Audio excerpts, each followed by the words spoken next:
HIPAA stands for the Health Insurance Portability and Accountability Act. Its original purpose was to protect people from losing their health insurance if they change jobs or have pre-existing health conditions. HIPAA has been expanded over the years to also help reduce the cost and administrative burdens of healthcare transactions, and most recently to develop standards and requirements to protect the privacy and security of personal health information. It's HIPAA's privacy and security rules that we'll cover here. HIPAA's privacy and security rules require healthcare organizations to adopt processes and procedures to ensure the highest degree of patient confidentiality. It makes sense. Patients desire their information to be secure and rely on you to keep it safe and confidential. Personal health information, or PHI, can be created, stored, or transmitted in many formats through verbal conversations, written documents, over computer software or hardware, and in various other forms. All require security and confidentiality measures to be implemented. PHI may include anything in the patient health records, such as lab results, medical history, images, and more. It also includes other patient information like names, birth dates, social security numbers, email addresses, and other information that can be used to create identity theft. It seems like every day we hear about another data breach.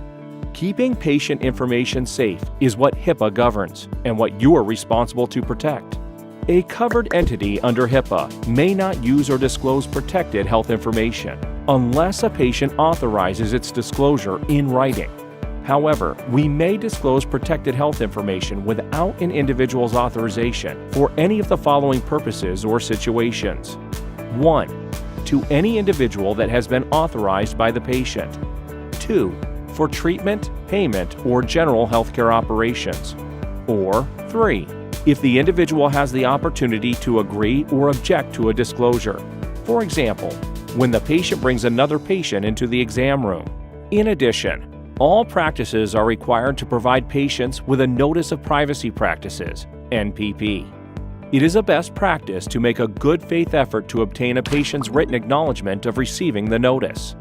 The NPP must inform patients of the uses and disclosures of PHI that the practice may make and define the patient's right to access and amend their medical information. Except in certain circumstances, individuals have the right to review and obtain a copy of their protected health information. You may impose reasonable fees for the cost of copying and fulfilling the patient's request.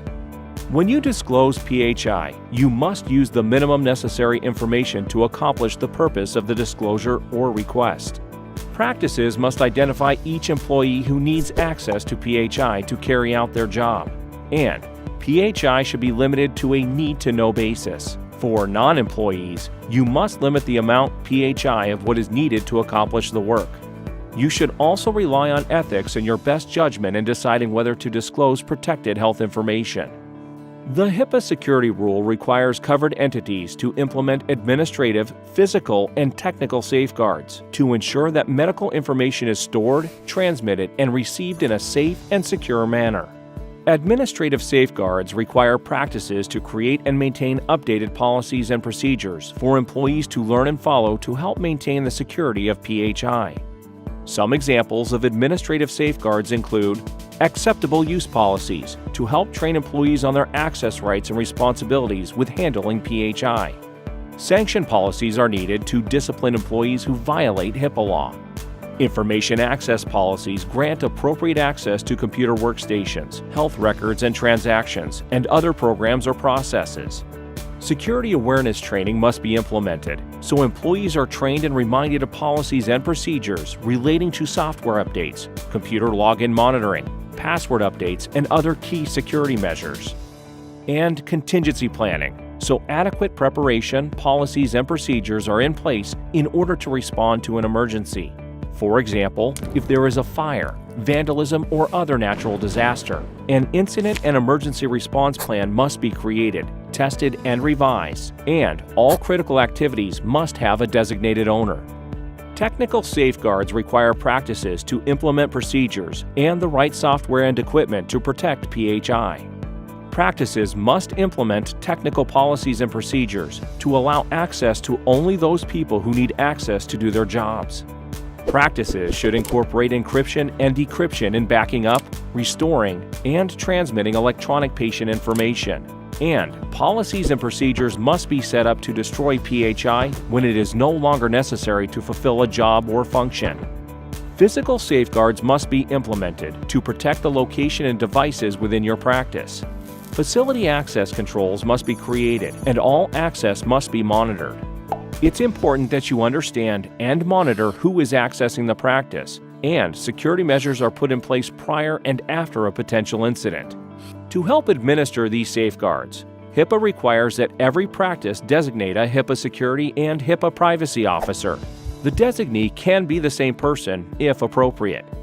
The HIPAA security and privacy officers play key roles in leading the implementation and training of HIPAA requirements for your practice. HIPAA is enforced by the Office of Civil Rights, a division of the Health and Human Services. Penalties can be up to $50,000 per penalty per violation, and increase up to $1.5 million per identical penalty or willful neglect in any calendar year. Civil and criminal penalties may apply depending on the offense. In addition, with the enactment of HIPAA's Omnibus Rule in September 2013, covered entities were expanded to include your business associates, which include auditors, consultants, IT companies, and others with whom you have agreements involving the use of protected health information. That means when a doctor takes notes in a medical chart or an assistant, data enters health information into a report or online program discussing a patient's condition. Any entity that also is in contact with this information is now governed under HIPAA. HIPAA requires that updated business associates agreements are executed between the practice and all business associates. It's important you do everything necessary to protect your patient's private information and to comply with the HIPAA security and privacy rules. The practice's reputation is at risk if you violate HIPAA law or if patient information is compromised. Penalties can be devastating, and it's your duty to contribute to a commitment of developing a culture of compliance and data security for your practice. If you see any suspicious activity, please report it to your supervisor as soon as possible. Thank you for participating in today's HIPAA training. Please follow up with your supervisor if you have any additional questions.